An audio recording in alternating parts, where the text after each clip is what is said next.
In the Middle Ages, Europe and the Middle East were divided between Christian states, or Christendom, and Muslim states. They were uneasy neighbors and frequently at war. On the front line, the Eastern Roman or Byzantine Empire, the major Christian power in the Eastern Mediterranean. But in the 11th century, a powerful new force emerged that threatened its very survival. The Seljuk Turks, originally from Central Asia, migrated south, converted to Sunni Islam, and carved out a great empire for themselves. In 1071, at the Battle of Manzikert, the Seljuk Turks inflicted a crushing defeat on the Byzantine Empire. They went on to conquer most of Anatolia. Cities such as Nicaea and Antioch, rich in Christian history, fell to the Seljuk Turks. In 1092, the great Seljuk Sultan Malik Shah died, and his empire began to fragment. The Byzantine Empire came under renewed attack as local warlords sought territory and plunder. In 1095, Byzantine Emperor Alexius I Comnenus wrote to Pope Urban II, making a desperate appeal for military aid from his fellow Christians in the West. It wasn't the first such appeal by the emperor, but this time the results would be unlike anything ever seen before.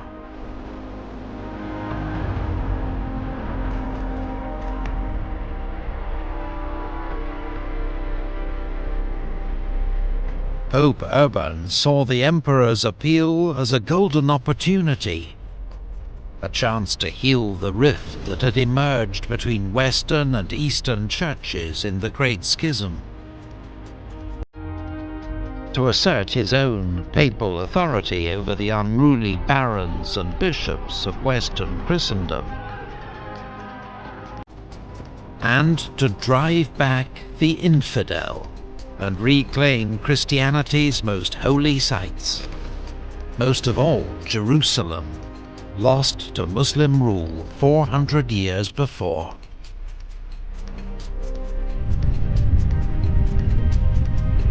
At Clermont in France, Pope Urban preached a sermon to a gathering of clergy and nobles. He called on Christian knights and foot soldiers to go east, to aid their brother Christians and free Jerusalem from Muslim rule. And he offered a unique spiritual incentive.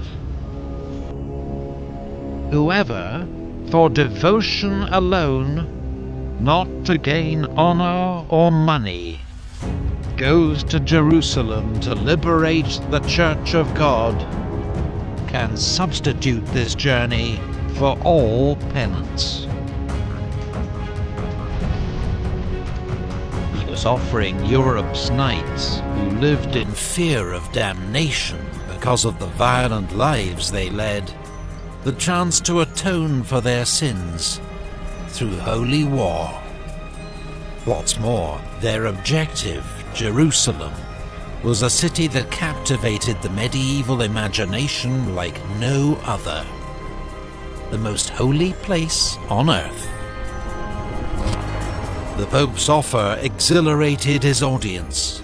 His words were met with cries of "Deus vult! Deus vult! God wills it! God wills it!" The Pope's appeal was preached across Europe, sparking a wave of religious fervor. Thousands of lords, knights, and ordinary people vowed to travel to the Holy Land and fight for Christ.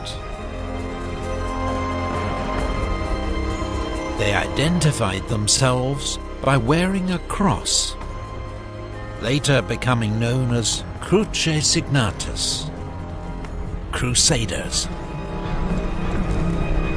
A few of these men saw opportunity in the East for fame and fortune, but overwhelmingly they went in search of spiritual salvation, willing to undertake a long, expensive and perilous journey to save their souls from the fires of hell.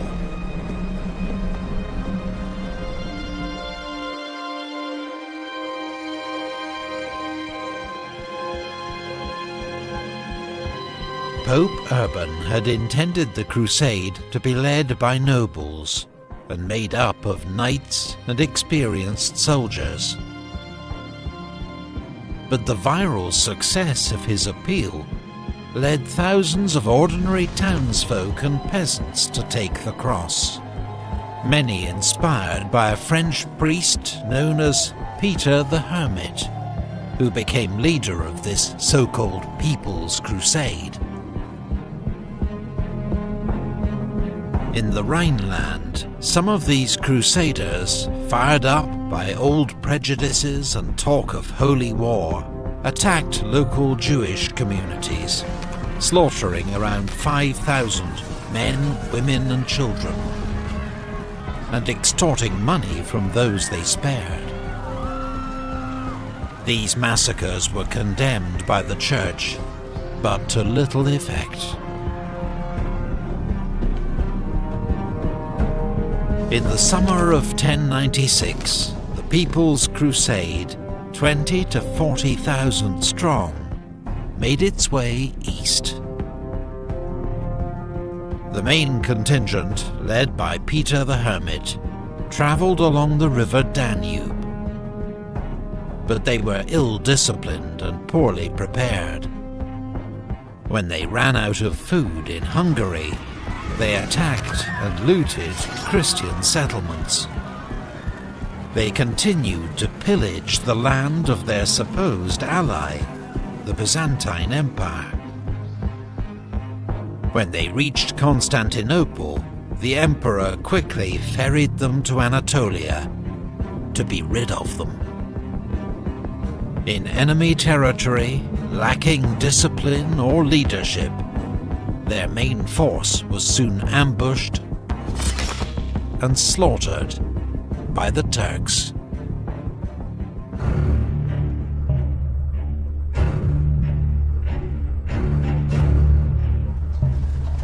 Meanwhile, some of Europe's most powerful feudal lords were departing for the Holy Land at the head of their own contingents. They were much better armed and organized than the disastrous People's Crusade. They included, from Lorraine,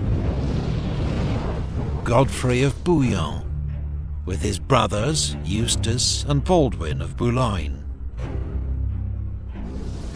Hugh of Vermandois, younger brother of the French king, Count Robert of Flanders, and Duke Robert of Normandy, son of William the Conqueror, the wealthy Stephen of Blois. From Provence, Count Raymond of Toulouse, accompanied by the Crusade's spiritual leader, papal legate Adhemar of Le Puy. And from southern Italy, Norman lords Bohemond of Taranto and his nephew Tancred. The various contingents converged for their agreed rendezvous at Constantinople. Together they formed a huge army, perhaps 60,000 strong, probably the largest seen in Europe since the fall of the Western Roman Empire. The Byzantine Emperor Alexius had expected to welcome a small force of Western mercenaries who'd serve under Byzantine command. But the giant Crusader force that began arriving in December 1096 made him nervous and distrustful, particularly the presence of Bohemond of Taranto, who'd spent much of his life attacking the Byzantine Empire. Alexius gave the Crusaders money, supplies, and guides, but only after their leaders swore oaths of fealty and promised to return all Byzantine territory to the emperor, not keep it for themselves. Only then were they ferried across the Bosphorus into Anatolia. The Crusaders were a mighty military force, particularly the armoured knights, who made up about a sixth of their strength. But they'd have to adapt rapidly to the heat, terrain, and hit-and-run tactics of their Turkish enemy. In their favour, the Islamic world and the great Seljuk Empire itself was badly divided.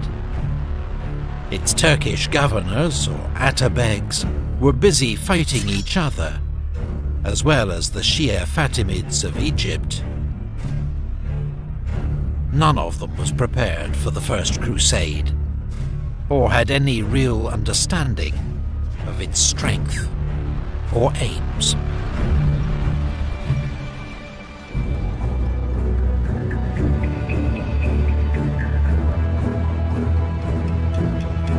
The Crusaders' first success came at Nicaea, which fell after a 6-week siege.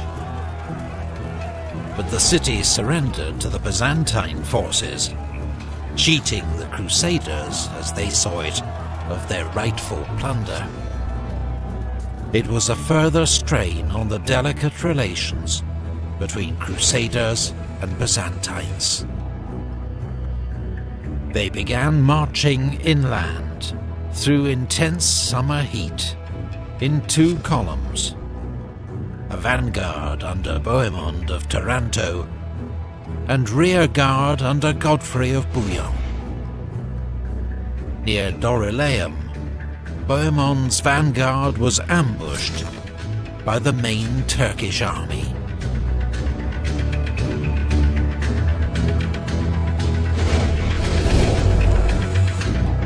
Based on Crusader chronicles, this is our best understanding of how the confused fighting unfolded.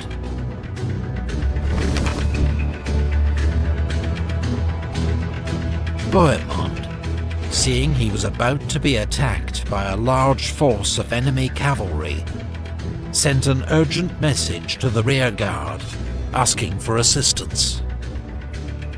Then he formed up his knights and ordered his infantry into a defensive formation behind them, protecting the camp followers.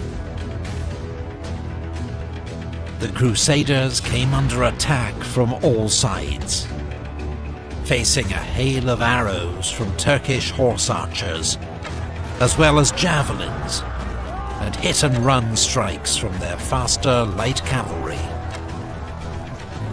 The knights were driven back onto their own infantry. Over several hours, losses mounted, but the Crusader line held. Meanwhile, Godfrey was racing up with the rearguard to join the battle. Troops were fed into the fighting as soon as they arrived. On the Turks' left flank, the Crusader advance was hidden by the terrain, so that they appeared suddenly, threatening the Turks with encirclement. When the Christian knights all charged together, the Turks panicked, turned, and fled. It was a major victory for the Crusaders and allowed them to continue their advance across Anatolia without serious opposition.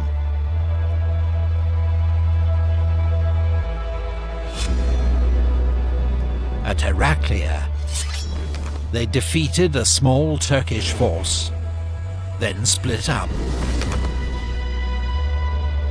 The main force struggled through the mountains of Cappadocia, losing many of their baggage animals and running dangerously low on supplies.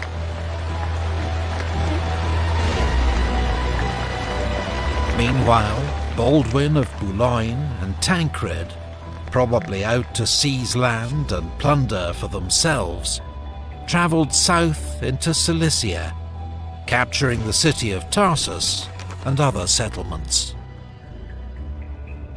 Tancred later rejoined the main army. But Baldwin was invited by local Armenian Christians to travel to Edessa, where he was soon installed as Count Baldwin of Edessa, ruler of the First Crusader state. In October 1097, the rest of the Crusaders reached Antioch, the next stepping stone on the road to Jerusalem. But outside its walls, the First Crusade would come to the brink of disaster, decimated by disease and starvation, and encircled by their enemies. It would take a miracle to save them from annihilation.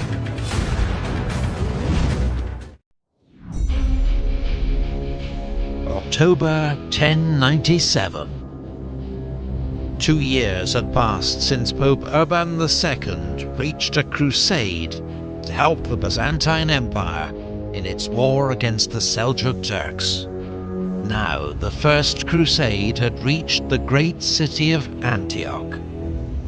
It was the last major Turkish stronghold, standing between the crusade and its goal, the holy city of Jerusalem. But Antioch was virtually impregnable, with its citadel atop a 1,000-foot mountain and too large to encircle. The giant Crusader army could only camp outside its walls and pray for a miracle. But that winter they ran out of food. Horses, men and camp followers began to starve. A trickle of supplies continued to arrive by sea, mostly from the Byzantine-controlled island of Cyprus, and they defeated an attempt by Radwan of Aleppo to break the siege at the Battle of Lake Antioch. But the Crusaders' situation seemed hopeless. Morale fell as deaths and desertions rose steadily. In March, a Crusader fleet arrived with much-needed reinforcements and supplies. Finally, one night, Bohemond of Taranto and 60 of his men scaled a tower on the southern wall, whose commander had been bribed. As dawn broke, Bohemond's men opened the city gates, and the Crusader army poured in. They massacred soldiers and civilians alike, while desperate Muslim survivors fled to the citadel, which continued to resist all attacks. Antioch had fallen, but now a giant Turkish army was assembled under the command of Khur Buga, governor of Mosul. First, he attacked Baldwin in Edessa, but abandoned his siege after 3 weeks and marched on Antioch. The Crusader army was exhausted starving, and now trapped. They could expect no help from the Byzantines. Emperor Alexius, busy securing his own territory in Anatolia, had received false reports that the crusade had already been destroyed. Fearing a Turkish counterattack, he withdrew to Constantinople. Then, inside Antioch, a relic was miraculously discovered. Supposedly the Holy Lance thrust into Christ's side at his crucifixion, and the Crusaders' faith in their holy mission was renewed. Although heavily outnumbered, the Crusaders decided to meet the Muslim army outside the city walls. With the zeal of religious fanatics, seeing visions of saints and angels, they charged the Muslim army, which turned and fled. Kurboga, accusing his commanders of treachery, possibly correctly, set fire to his camp and withdrew. The Muslim defenders in the citadel, witnessing this stunning victory, quickly surrendered.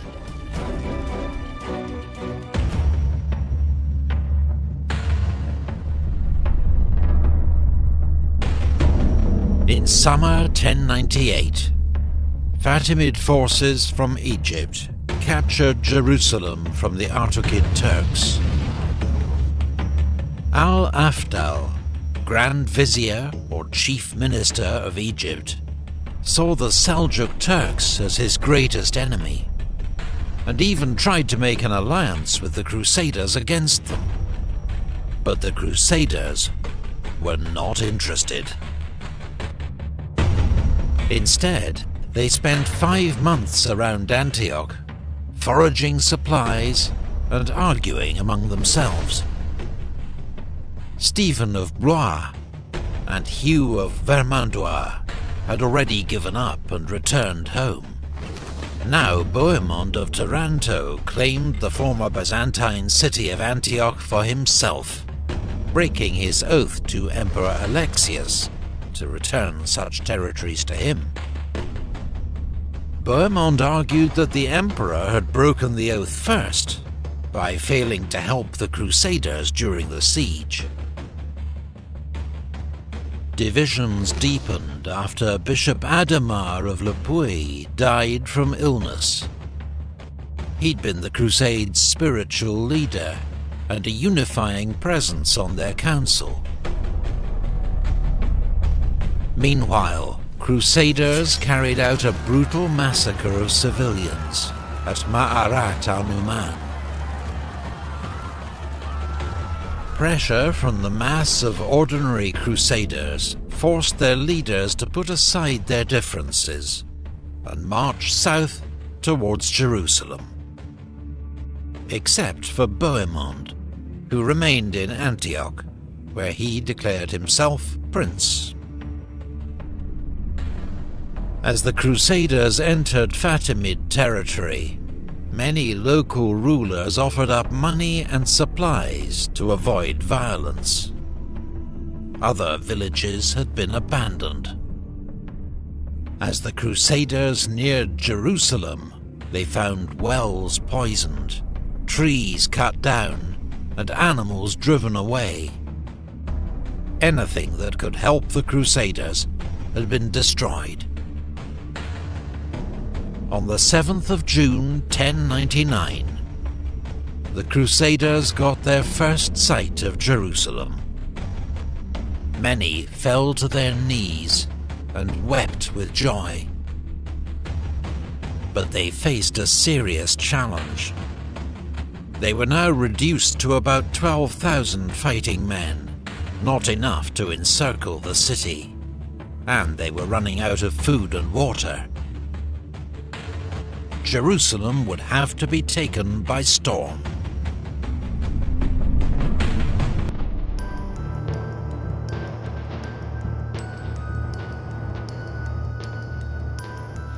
The barren landscape meant the Crusaders had no timber to build siege engines, and on the 13th of June their first assault, with a single scaling ladder, was easily repulsed. 4 days later, 6 Genoese galleys arrived at Jaffa, where they were soon blockaded by the powerful Fatimid fleet. So the sailors took apart their ships and carried the timber to the siege at Jerusalem. The Crusaders foraged more wood from the surrounding land, enough to build 2 siege towers. These mobile wooden structures would be wheeled up to the outer wall and allow the Crusaders to directly assault the enemy battlements.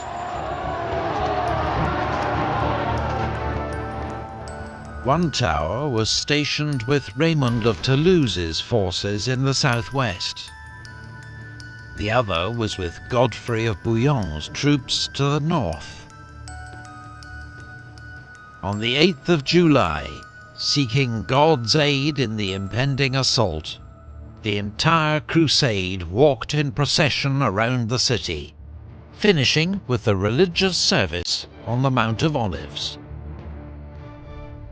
On the night before the attack, Godfrey suddenly moved his siege tower to a less well-defended section of the city walls.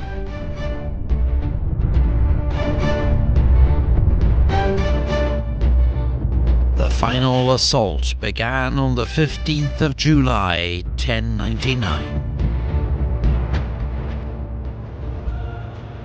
In the north, Godfrey of Bouillon's troops managed to fight their way across from their tower onto the city walls, establishing a bridgehead.